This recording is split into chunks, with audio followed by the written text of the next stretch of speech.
it strikes me as I look at this pile of ammo that's left to be tested before I can get to the end results that there's a lot to do. And if I continue doing one test at a time, it's going to drag out. It'll be another year. So I'm going to take some steps to speed up the process. And one of the first steps I'm going to take is that for some ammo, it's almost identical to stuff I've already tested. So knowing the chronograph results, we can make a ruling on these. Give you an example. Gold Dot 124+P as loaded by Underwood. The bullet is identical, whether Underwood is loading it or Speer is loading it or Double Tap is loading it or whoever, the bullet's identical. The only thing that really is changing whatsoever is the velocity. How fast is it going when it hits the target? So I tested 124s in standard pressure from Speer before, and they weren't very good from the 3-inch barrel. They were too slow, and they didn't expand properly or reliably. I also tested the 124+P from Speer. They were notably faster, and they perform much better. The 124+P short barrel version was the best of the bunch. So, and it was also the fastest of the bunch. So knowing that, we know a velocity range where a Gold Dot performs great in a 124 weight. How did the Underwoods do? Just off the chronograph, they perform almost exactly the same. I mean, just a tiny variation from the best performing of the Speer loads, the 124+P short barrel.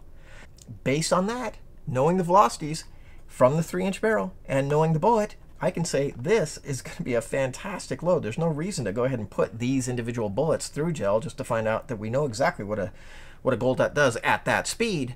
We know that the speed is good. We know that the bullet itself is good. So I'm going to call this a good load. Keep going. I'm going to get through 4 loads today. So there's one. Second one, Black Hills ammunition using the Barnes TAC-XP bullet in 115 grain plus P.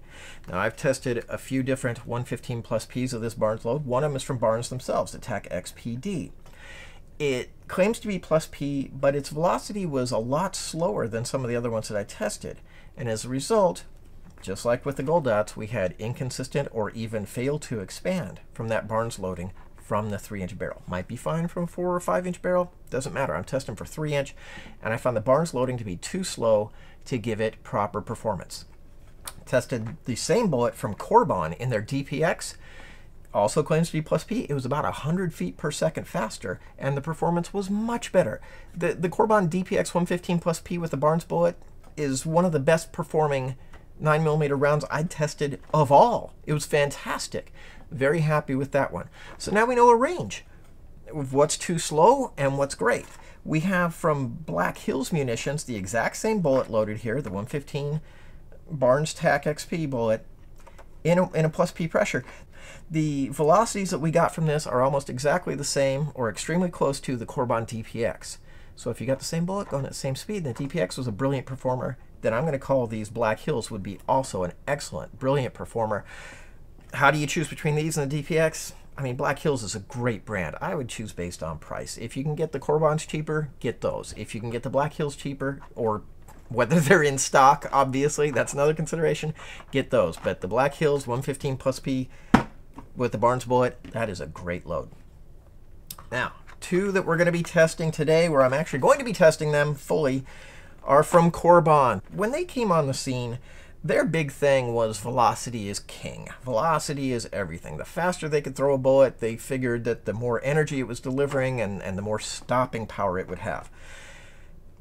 CorBon's been on the market for quite a while, and if I'm not mistaken, these loads came out around or actually even before the new modern standards that have been put in place from the Wound Ballistic conferences of 1987 and 1993, which have kind of changed what we expect from bullet performance.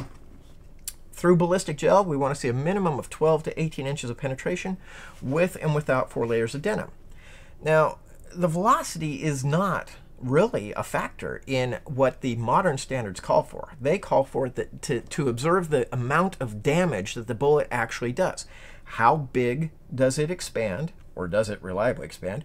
How deep does it penetrate? Those are the things that the redesigned modern standards call for. And this is the standards that all modern ammunition that is used in law enforcement and largely most of the ammo that's used in self-defense is designed towards.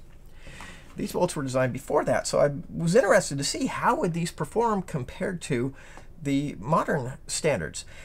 The Pow'R Ball, for example, this is a super lightweight bullet. It's 100 grains in 9mm, and the velocity rating on the box is insane. It's 1,475 feet per second. Lots of ammo, we get around 1,000, 1,100, maybe even up to 1,200 feet per second. 1475 would be asking a lot from a 9mm, and that's probably from a longer barrel. I doubt we'll get that high from a 3-inch barrel, but it'll be interesting to see what we get.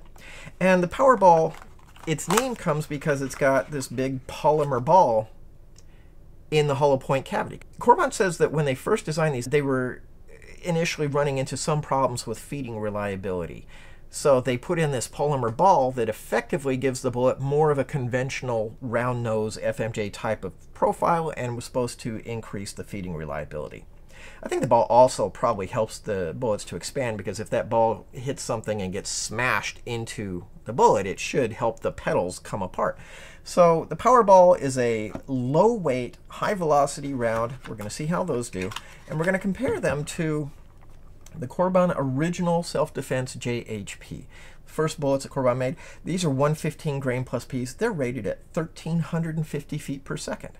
That's a lot. 1,350 is smoking. For comparison, these are 115 plus Ps, the Black Hills. They're rated at 1175. So 1,350 would be a pretty hot, smoking hot load. We'll see how these compare to each other and to the modern standards.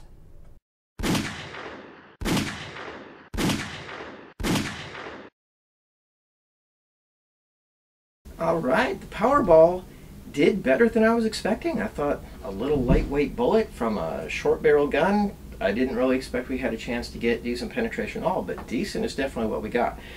Did not get quite what I was looking for, but shortest bullet came in at 10¼ inches.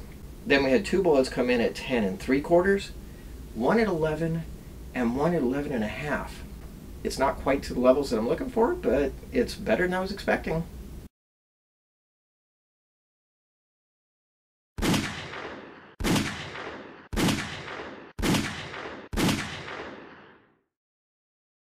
As far as penetration goes, the CorBon original JHP looks very similar to the Pow'R Ball. They both went to almost exactly the same range. The 115+P ranges from 10¾ to 11¼ so about the same. Again, neither is exactly reaching the 12-inch minimum. It's not quite what I'm looking for.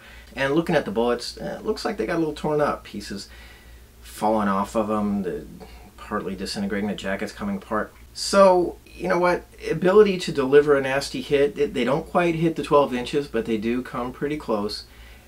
But, you know, as we'll see in the bullet exam, I've tested a lot of newer, more modern rounds that hold together a lot better, so I'd probably recommend those.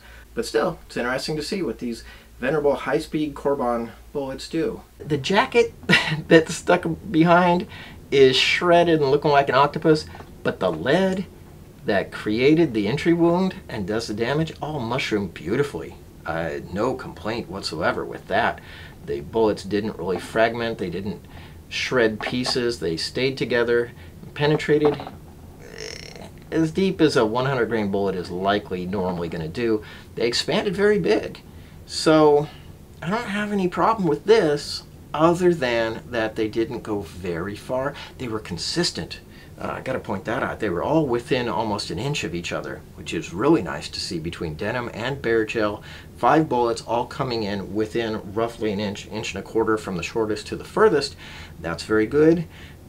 The bullets had decent integrity. The only problem I really have is that the shortest one came in at just barely over 10 inches, and the furthest one did not quite make 12.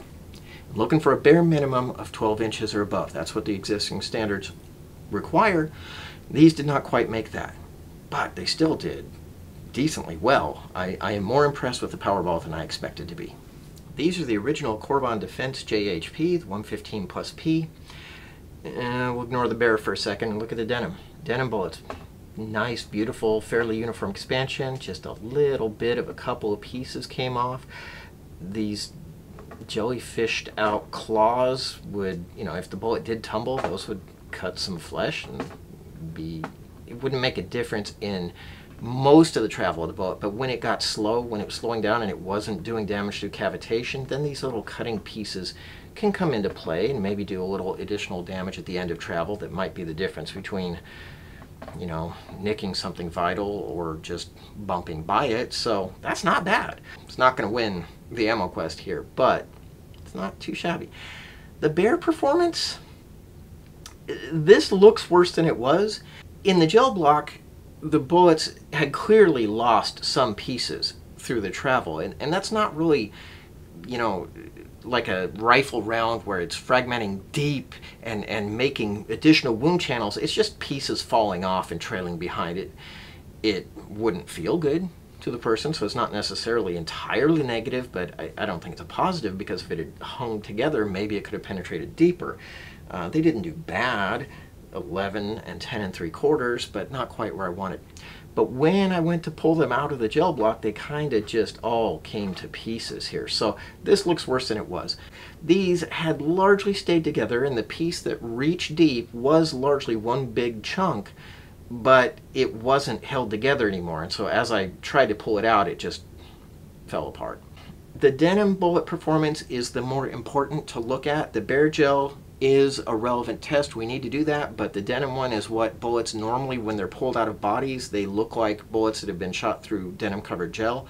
And through the denim, they did fine. They just didn't penetrate as deep as I'd want. I didn't expect a little 100-grain Pow'R Ball to make it to 10 inches or more. It did.